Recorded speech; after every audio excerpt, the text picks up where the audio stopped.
Hey there, restaurant pros. It's Dave Scott Peters, and welcome to episode 65 of the Restaurant Prosperity Formula. I've been coaching restaurant owners since 2003, and the Restaurant Prosperity Formula is based on what the most successful restaurant owners I've worked with do on a daily basis to achieve their success. The basic premise of the formula centers around achieving prosperity, freedom of your restaurant, and financial freedom you deserve. To achieve prosperity, you have to follow a very specific formula made up of leadership, systems, training, accountability, and taking action. Today, I want to focus on one of the biggest staffing challenges restaurant owners I talk to every day talk about on a very consistent basis, and that's hiring a kitchen manager or chef. Restaurant owners ask me, what should they be looking for in a candidate, and what should they expect from them when they hire them? Make sure you grab a pad of paper and a pen and take notes on this one. Let's get started. But first, a word from our sponsor. This episode is being brought to you by Repeat Returns. If you're a restaurant owner of a medium to high volume independent restaurant, multi-unit or franchise operator, and you're looking for a proven and realistic solution to attract, grow, and retain customers, then you need to visit Repeat Returns. Repeat Returns is a modern marketing platform created by a restaurant owner for restaurant owners. It studies each customer's habits and patterns, predicts the most profitable outcome for your restaurant every single day, and deploys the marketing to make that happen. You'll never lift a finger. To see if Repeat Returns is right for you, visit repeatreturns.com/DSP. Hiring a manager can be a challenge, but I think there's no greater challenge than hiring a manager to run your kitchen, whether that's a kitchen manager or a chef. Let me start off by sharing with you what you should be looking for to make this process much easier. Now, before I do that, do know that having started coaching independent restaurants back in 2003, restaurant owners and managers, I've seen a lot. And I've literally talked to thousands of restaurant owners and managers, restaurant teams, culinary, front of house, doesn't matter. And you know what? Over the past 20 years, one thing has not changed, and that's the challenge of finding the right kitchen manager or chef for your restaurant. Now, it's pretty easy to think you found the right person, right? You're on a search. You're trying to find the right person to take over your kitchen. Why is it so easy to think we found the right person? Well, sometimes you're in a bind. Like, man, I need somebody today. We've already been running short-staffed. I'm going into season. I need somebody right now. So you're in a bind and you kind of see the shiny object, that smile across from you that has a pretty good resume and experience. And you think, I'm going to hire that person. Sometimes you're just tired. You lost your kitchen manager. You've been in the kitchen for 80 hours. It's not your forte. You don't want to be there anymore. And man, the first person that can fog a mirror that says they'll accept a position, we often take them, thinking, oh, no, I really found the right person. Sometimes you're looking for a lifeline. It's just, oh my gosh, there's chaos. There's crazy. Maybe you're like me personally. I don't belong in a kitchen. Now I can run a kitchen. I can order on budget and par levels. I can schedule on budget and staffing guides. I can open and close every station off of opening and closing side work checklist, but I have zero culinary skills. Like, I can work fry and garmage and wheel in an 8-minute ticket time all day long, but I can't saute. I can't grill. Knife skills are horrid. I don't have any knowledge of bases of, French sauces and soups and things. I don't have that. And maybe you're like me and you're like, man, I just need a culinary pro because I'm fearful of my kitchen. I don't have that knowledge. Sometimes you just really want to find a person quickly. Like today, you're impatient. You've been doing this long enough that, man, how could I do any worse than the last person? And you hire the first person who walks in the door. That doesn't matter why you think you found the right person. The reality is we more than often pick the wrong person. Like, man, I think I got the right person. Then it's like a self-fulfilling prophecy. Why do I hire another kitchen manager or chef? They're always the wrong person. Well, we've got to change that. Let me give you an example of what I mean. Even for one of my highest level members, a Mastery Plus / member mentor, somebody went through my restaurant transformation intensive program, John Dempster. Now I'm going to tell you right now, I've got nothing but love and praise for this guy even before we met. He's a systems guy to begin with, already had budgets and recipe costing cards. All he was missing was the why you do things, and that other things are possible. Instead of hitting a 34% food cost, because that's a national average, what could his restaurant do based on his location, price point, style of service, and so on? and his core values, of course. And I can tell you that during one of our coaching calls, it was time to move on his chef, meaning have his chef move on. This is somebody started in the line with him, side by side, elbow to elbow, shoulder to shoulder. Somebody he really cares about and likes. It's a very small community in Virginia. But as we implemented more systems, as we started to ratchet up our expectations of our management team, Chef wasn't coming along. And in fact, truth be told, Chef was probably unhappy. And it took a long time for John to come up with the conclusion it was time to have the discussion with this person who was a good friend. He moved the person on, and through serendipity or whatever it may be, some phone calls, next thing you know, there's this ideal candidate comes out of nowhere. Like he didn't even get to talk to a bunch of people. Hell, he talked to one. This was the right person. Won a connection, connected him, because he doesn't have a large pool from to draw from, because it's a small community on the Chesapeake Bay in Virginia, like small summer resort kind of town. And so he got on a Zoom with this person. He talked to them for hours. He had him talk to the GM. He did some research, like, man, this is the right guy. I've got to move on this. So we did a coaching call, and Adam is general manager, and we're on a call. We're like, we need to move on this guy. Okay, let's move on the guy. What can we pay for? ... We think we found an ideal guy. Well, we brought him on. And it wasn't weeks, if not just a couple months, when finally John said, this guy talked a great game, but he ain't delivering. I've got to let him go. Even to a point where in their off season, because he had the time, John, the owner, after letting him go, went back in the kitchen to implement all the systems that weren't being used anymore, because this guy really wasn't what he said he was. Now, he had patience because John's out of season. He is now in a process of hiring another chef, and thinks he found a good guy. Now, does that sound familiar to you? Have you had those similar situations? Doesn't matter. And again, I'm talking about a restaurant pro getting hit with the same situation everybody gets. So what should you look for in a kitchen pro when you're going to go through the interview process? Should you look for somebody with a great attitude, somebody who fits your company culture? Culture is extremely important. You got to be finding out from that candidate what kind of culinary knowledge they have. Now, culinary knowledge is going to be very important or less important depending on the concept you have. If you're looking for a kitchen manager, knife skills are important, but maybe not a whole knowledge of French cuisine or how to break down a chicken completely, you name it, right? Whereas if you're a fine dining restaurant, man, you've got to have, that's a part of the art, which you've got to train others on. So what kind of culinary does it match your restaurant? What kind of knowledge for numbers and systems do they have, right? From food costs, recipe costing cards, inventory, calculating yields, scheduling on budget, controlling labor on budget, and so many other things. So important that your potential kitchen leader either has a general understanding or at least is willing to learn. When you're talking to this candidate, what kind of experience do they have training other team members? Because quite honestly, training's very important. The higher you move up in the food chain, the less you're going to touch a knife. You've got to manage and train people. You got to figure out if they're willing to learn. Because again, it's not so important, I guess, depending on your concept, how deep their knowledge is, if they're willing to learn. And that's important because you can provide them the right training, especially on the systems and number. You got to figure out, are they willing to do things your way? All too often, these culinary professionals come in and go, it's my way or the highway. Well, go open your own damn restaurant. They've got to be willing to follow your system, your ordering system, your prep system, your recipe card system, your stuff. That doesn't mean they can't bring improvements and you can't bend.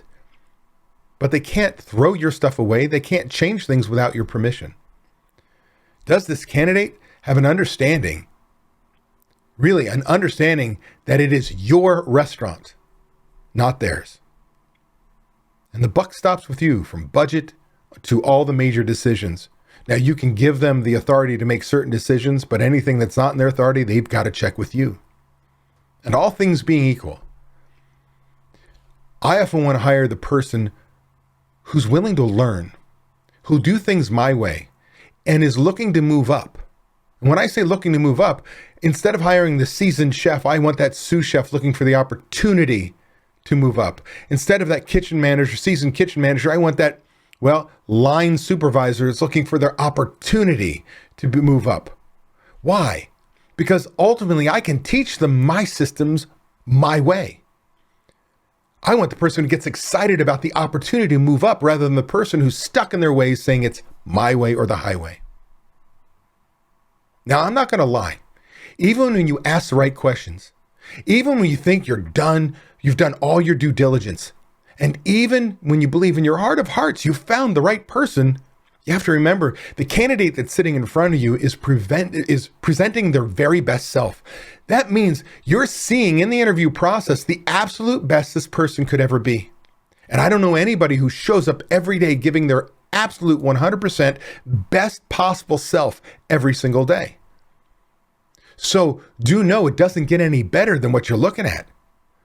So understand, you can get yourself into a little excitement about a person you want to hire because, again, you're seeing the shiny object, the best they can be. Just don't get upset with yourself if this person doesn't work out. You had an idea, a vision, what they would do. Don't get discouraged if they don't meet that. If you've trained them what their job is, how to do it, how well it should be done, more importantly by when, and they demonstrate they got it, then it's on them. And if it weren't the right person, that's okay. You just got to be able to get back on the horse and try again. What should you expect from a leader of your kitchen, whether they're a kitchen manager or a chef? The short answer is that there's really only one difference between the two of them when it comes to job expectations. You should expect your chef is going to have a much broader knowledge of food, right? From French cuisine to knife skills to being able to break down, a side of beef, a pig, who knows? They've got a broad range of knowledge and culinary skills, preparation of dishes, and they have an ability to train others the same way, basically what they know. Now, a kitchen manager, like a chef, is going to manage a kitchen. And see, the difference is, depending on how much culinary knowledge you have, the chef still means manager,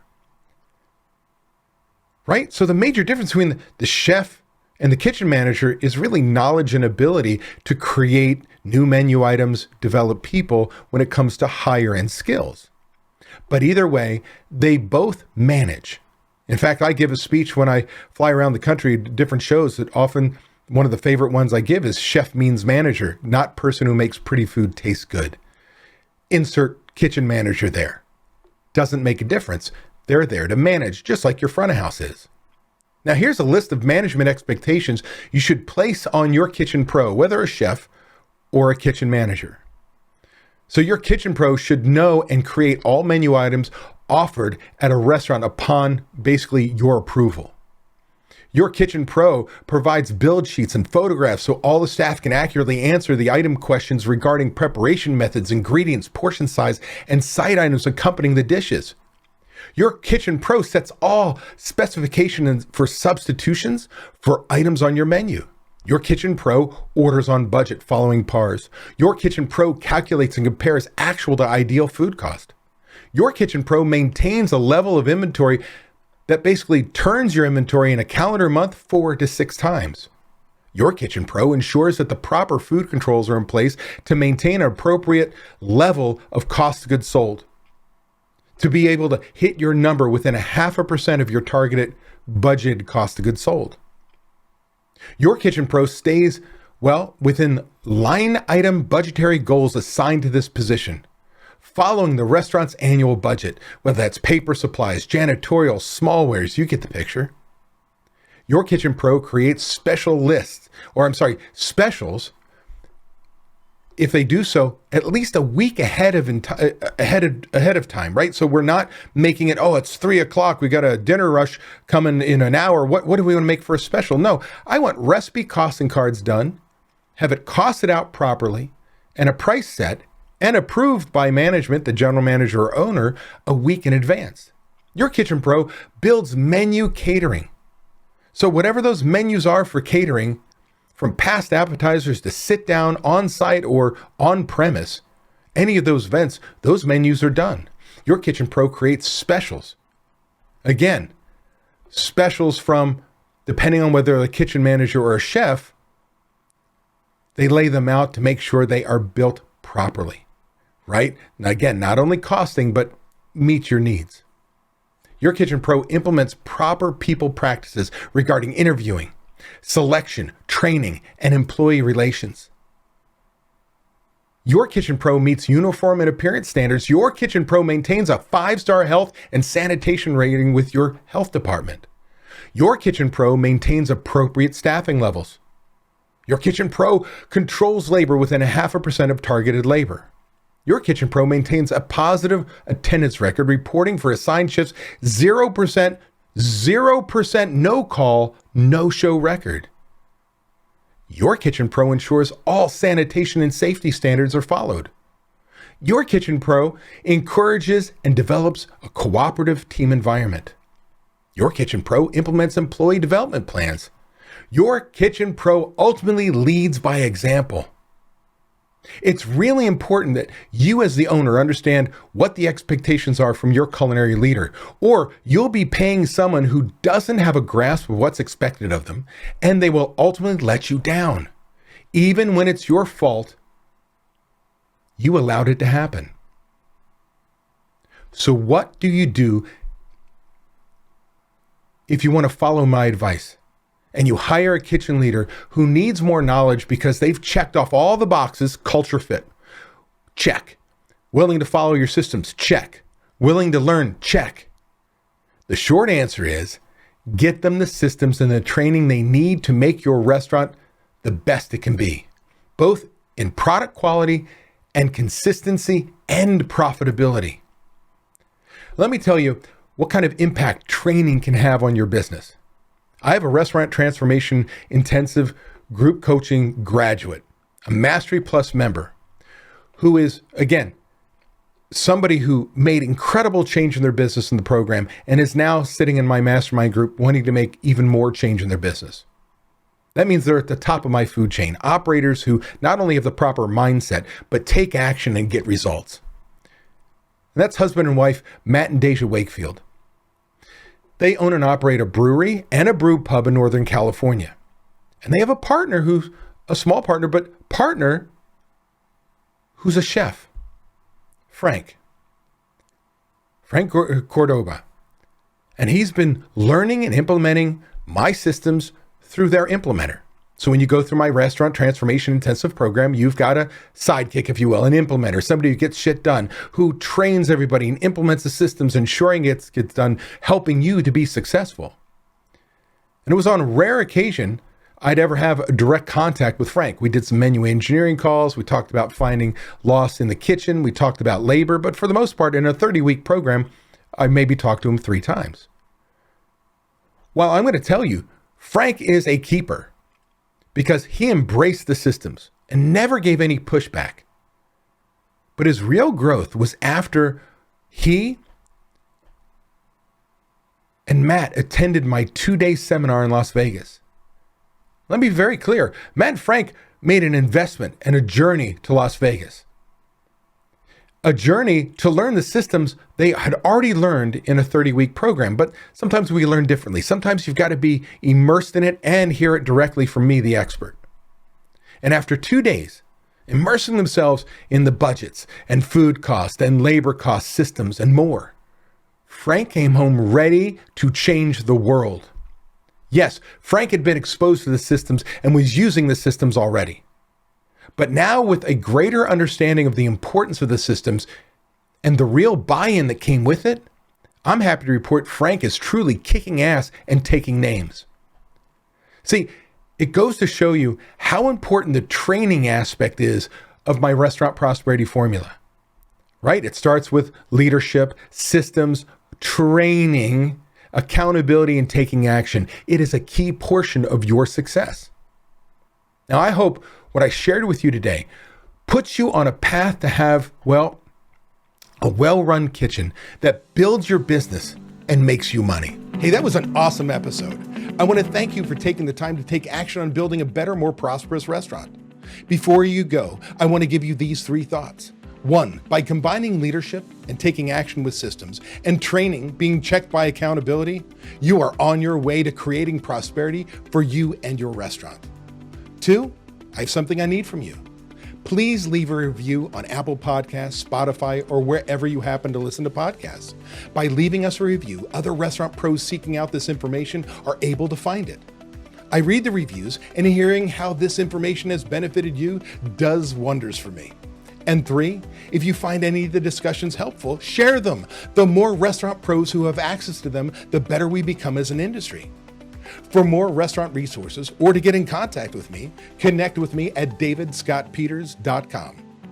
Be passionate about what you're doing, be persistent, but more importantly, become better and help everyone around you become better, and your restaurant is going to kick some ass. If you're tired of not being able to leave your restaurant because no one else knows how to run it, I want to make sure you know it doesn't have to be that way. You can leave your restaurant. It is possible to build a team of people who know how you want the restaurant to run. With these trained and responsible people in place, you can give yourself time away. What would you do if you had time away from your restaurant? Would you sleep better? Would your relationships improve? Would you feel more relaxed? These are all things you deserve to experience as a business owner. It's why we own our own businesses. If you would like to learn how to own a restaurant that doesn't depend on you to be successful, click the link in the description to watch a free training course that teaches you exactly what you have to do. Also, be sure to subscribe to get my weekly tips and watch these 2 videos to get more information and guidance for running a successful restaurant.